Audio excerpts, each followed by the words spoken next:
হুজুর কালকে কিস্তি 1000 টাকা কি হালত দেওয়া যায়? আমার কি ভূতে কামড়াইছে যে তোর সুদি লেনদেনের জন্য আমি উপকার করব?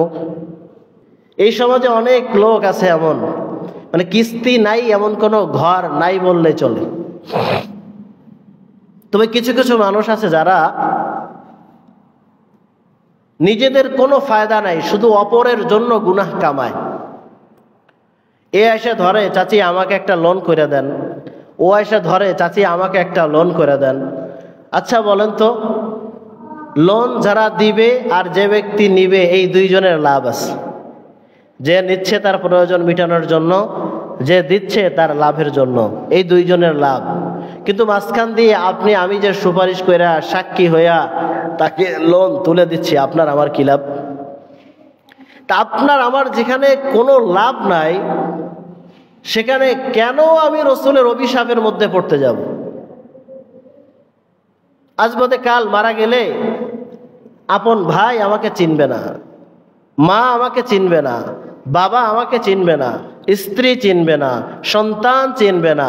একদম রক্তের সম্পর্কীয় এই কথাগুলো আল্লাহ উল্লেখ করে বুঝিয়ে দিয়েছে, যাদের জন্য তুমি করেছো, যারা তোমার জন্য করেছে, কেউ তোমাকে চিনবে না। আর দূরের পাড়া প্রতিবেশী তো অনেক দূরের কথা, এরা তো পরিচয়ই দিবে না। তো এদের জন্য আমাকে কেন এই কাজ করতে হবে? কেন আমাকে সুদি করে নিতে হবে? কি লাভ হয়? এ পর্যন্ত কিস্তি নিয়ে মানে বিরাট অঙ্কের লাভবান হয়েছে কে আছে এমন? আরে আমার কাছেও ফোন আসে, বুঝছেন, এত পরিমাণ ফোন আসে, হুজুর কালকে কিস্তি 1000 টাকা কি হালত দেওয়া যায়? আমার কি ভূতে কামড়াইছে যে তোর সুদি লেনদেনের জন্য আমি উপকার করব? আমি স্পষ্ট বলে দিচ্ছি, আমার কাছে কেউ ফোন করবেন না এই বিষয়ে, কেউ টাকাও চাইবেন না যে আমার কিস্তি আছে আমার টাকা দেন। আজীব লাগে, হুজুরের কাছে কিস্তির টাকা চায়, লোন দিবে তাই। আশ্চর্য ব্যাপার। এই যে সুদের কারবার চলতেছে চলতেছে, আপনি সুদি করে টাকা দিয়া এই টাকা ইফতারি করবেন, এই টাকায় সাহারি করবেন, আর মনে করবেন যে কি একটা মুত্তাকি আমি হয়ে গেলাম, রমজান মাসে 30টা রোজা রাখা আল্লাহওয়ালা হয়ে গেছে। এত সহজ রোজা কবুল হবে? যদি কেউ হারাম খায়, এই হারাম খাদ্য দিয়া রোজা রাখলে রোজা হবে? সারাদিনে বেটা গুনাহ করলেই তো রোজা থাকে না, আর তোমার তো খাওয়াই হারাম। লা ইয়াদখুলুল জান্নাতা জাসাদুন গুযিয়া বিল হারাম। যেই শরীরের মধ্যে হারাম প্রবেশ করে ওই শরীর জান্নাতেই যাবে না।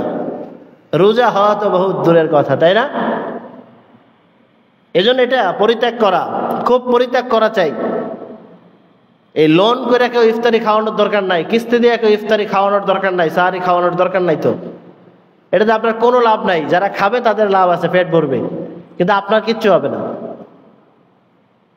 এজন্য এটা পরিত্যাগ করা দরকার না।